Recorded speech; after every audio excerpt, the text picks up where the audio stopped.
Assalamu алейкум туугандар, жалпы жамаат амансыздарбы?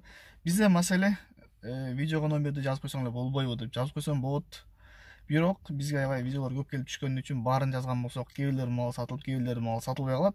Мен уюм сатылды эле, эмнеге мага дагы эле чалып атат, видеону өчүрүп койсоң болбойбу дегенден кээде видеону өчүрүшүбүз керек. Элин туура түшүнүп.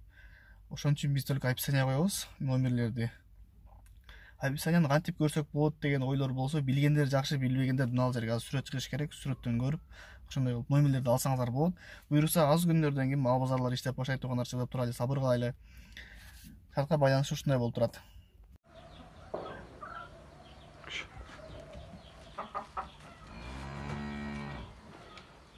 Ушул көк кочкор сатылат.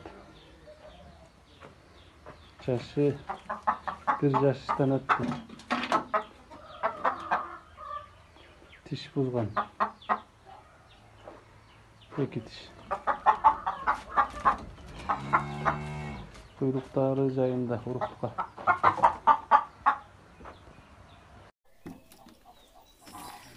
Ассаламу алейкум туугандар.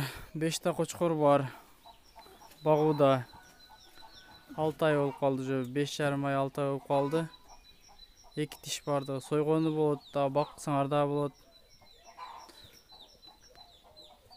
Куршапты кыз октябрында келип көрсөңөр болот.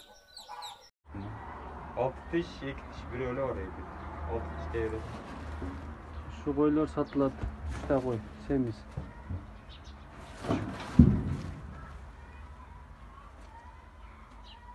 Kurup çöpte turgan. Көккө чыгып элек.